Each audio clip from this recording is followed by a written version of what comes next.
Hello, and welcome to the Folklore and Fiction Podcast. My name is Kelly McCath Morin. I'm a PhD candidate in the Folklore Department at Memorial University of Newfoundland, and I'm also a speculative fiction writer under the pseudonym C.S. McCath. The Folklore and Fiction Podcast and Dispatch synthesize these passions with a focus on folklore scholarship aimed at storytellers. You'll find the Folklore and Fiction archive along with the rest of my work online at folkloreandfiction.com. Interested listeners will find a link to the current dispatch in the show notes, where a more comprehensive record of this episode can be found, including a bibliography and other references.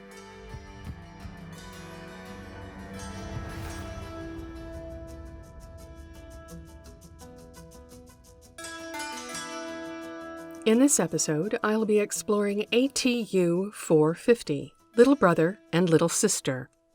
Let's begin with a child ballad for which there is no associated tune, titled The Laily Worm and the Mackerel of the Sea.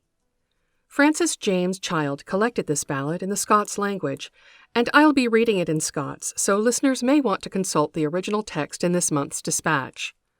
I would also mention that there is a line missing in that original text, which I will indicate with a short pause in the reading. The Laily Worm and the Mackerel of the Sea. I was but 7-year-old when my mother she did die. My father married the warst woman the world did ever see. For she has made me the laily worm that lies at the foot of the tree, and my sister Maisry she's made the mackerel of the sea. And every Saturday at noon the mackerel comes to me, and she takes my laily head and lays it on her knee. She cames it with a siller came, and washes it in the sea. 7 nights hae I slain, sin I lay at the foot of the tree, and ye werena my ain father, the atin ye should be. Sing on your song, ye laily worm, that ye did sing to me. I never sung a song but what I would sing it to thee. I was but 7-year-old when my mother she did die. My father married the warst woman the world did ever see. For she changed me to the laily worm that lies at the foot of the tree, and my sister Maisry to the mackerel of the sea. And every Saturday at noon the mackerel comes to me, and she takes my laily head and lays it on her knee, and cams it with a siller cam, and washes it in the sea. 7 nights hae I slain, sin I lay at the foot of the tree, and ye werena mine father, the atin ye should be. He sent for his lady, as fast as send could he. Where is my son, that ye send from me, and my daughter, Lady Maisry? Your son is at our king's court, serving for meat and fee, and your daughter's at our queen's court. Ye lie, ye ill woman, so loud as I hear ye lie. My son's the laily worm that lies at the foot of the tree, and my daughter, Lady Maisry, is the mackerel of the sea. She has ta'en a siller one, and gi'en him strokes 3, and he has started up the bravest knight that ever your eyes did see. She has ta'en a small horn, and loud and shrill blew she, and a' the fish came her until but the proud mackerel of the sea. Ye shaped me once an unseemly shape, and ye's never mair shape me. He has sent to the wood for winds and for hawthorn, and he has ta'en that gay lady, and there he did her burn. ATU 450, Little Brother and Little Sister, is a tale of magic under the subcategory Brother or Sister, and the ATU Index summarizes it this way. Quote, 450, Little Brother and Little Sister. Little brother and little sister run away from their home because of their cruel stepmother, S31.5, S31, or because their parents want to eat them. In spite his sister's warning, the brother drinks from a spring or an animal's track, D555, and is transformed into a deer, D114.1.1, lamb, D135, or goat. The children live together in the forest until a prince finds them, P253.2, N711.1. The sister hides up in a tree, but the prince tricks her into coming down. She marries the prince, and they take the animal brother with them. The prince is absent when their child is born. The sister is replaced by another bride, K 1911, K 1911.1.2, often the daughter of a bad woman, stepmother, witch, maid. The sister is thrown into the water, S 142, transformed into a bird, D 150, fish, D 170, or swallowed by a fish, K 1911.2.2.1. She returns at night to suckle her child, E 323.1.1, D 688, and to look after her brother. A servant overhears the conversation between the animal brother and sister and informs the prince, H 13. The false bride and her mother are punished. Consult Type 403.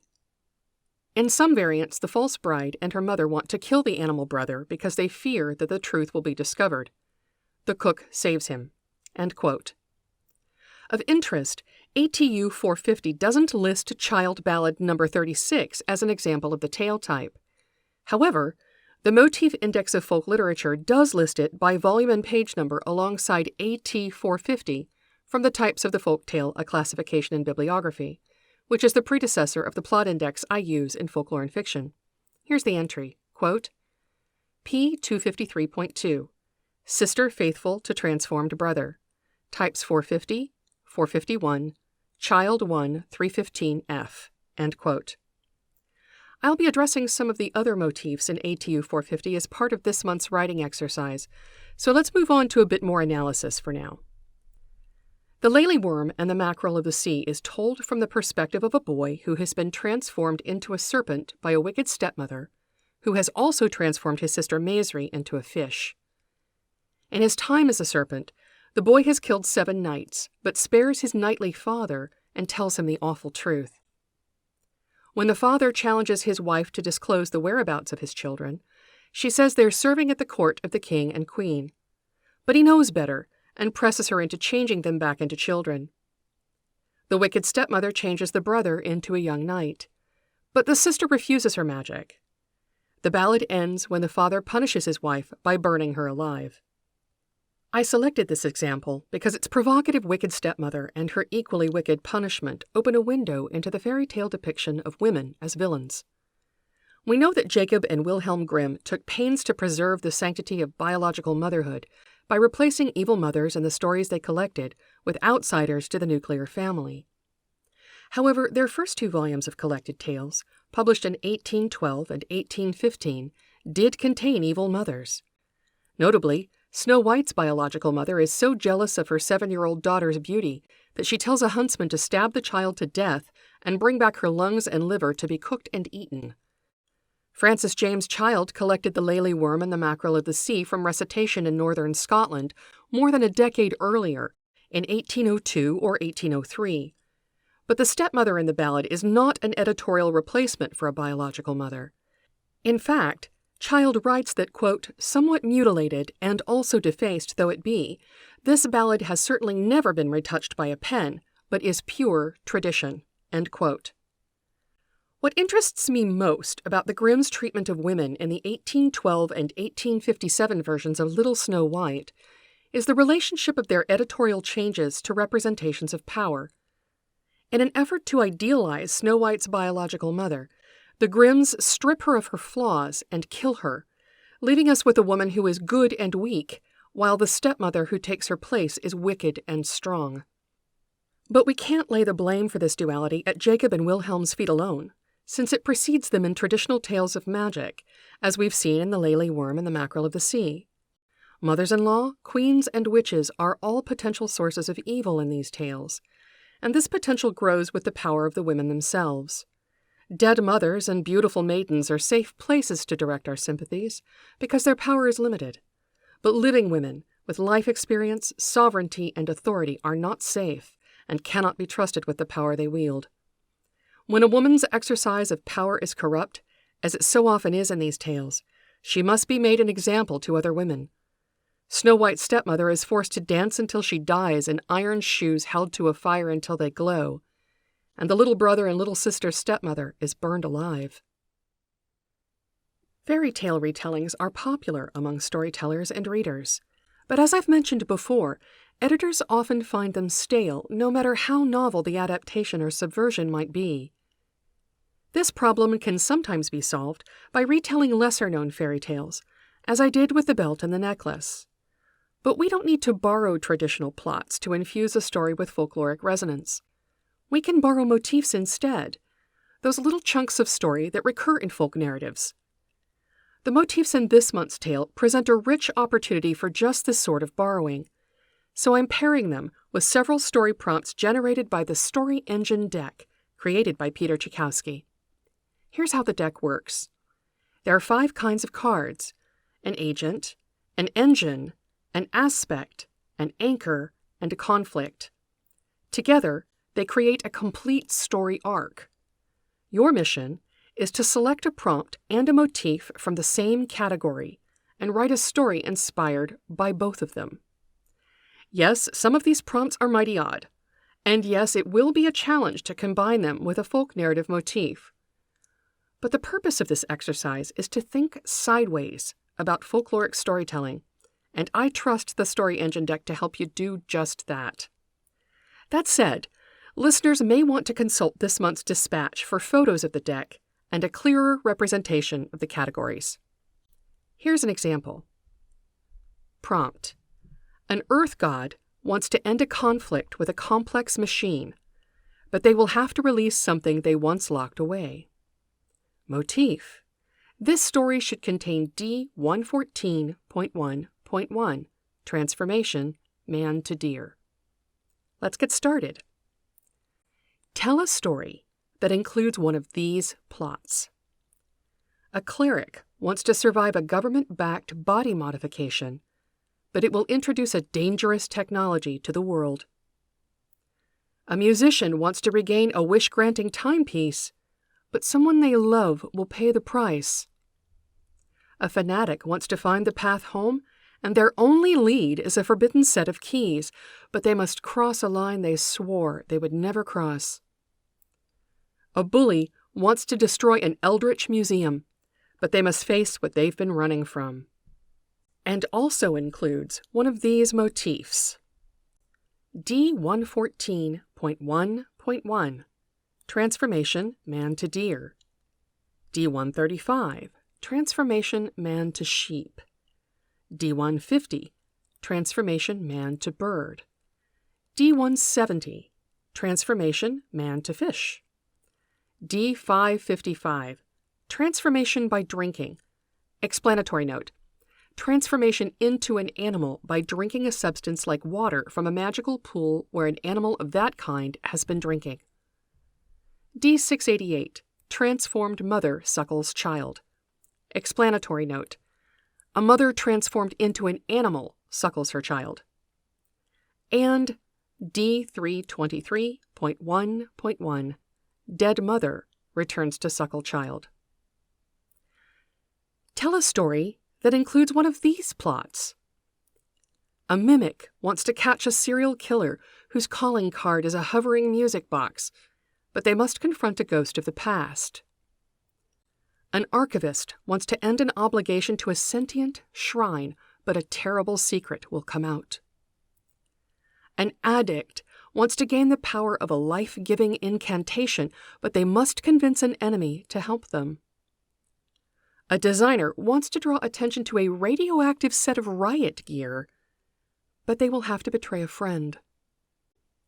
And also includes one of these motifs. K1911, The False Bride, Substituted Bride. An imposter takes the wife's place without the husband's knowledge and banishes, kills, transforms the wife. K1911.1.2, False bride takes true bride's place when child is born. K1911.2.2.1, True bride lives in fish's belly. Tell a story that includes one of these plots. An apothecary wants to stop the government from discovering a clockwork tower, but it will cost them their soul.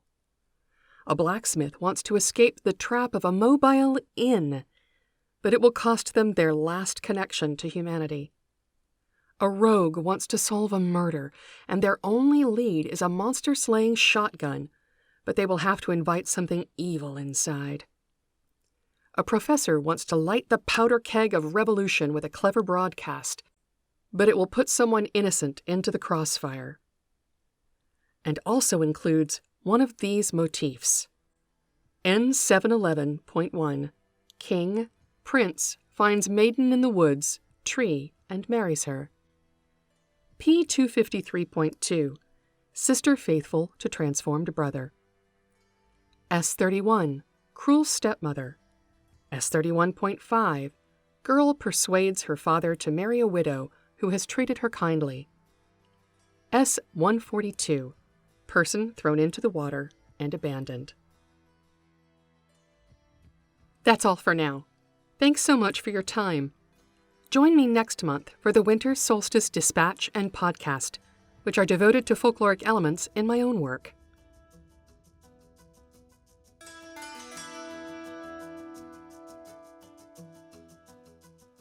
Copyright 2021. Kelly S. McCath Morin. All rights reserved unless Creative Commons licensing is specifically applied.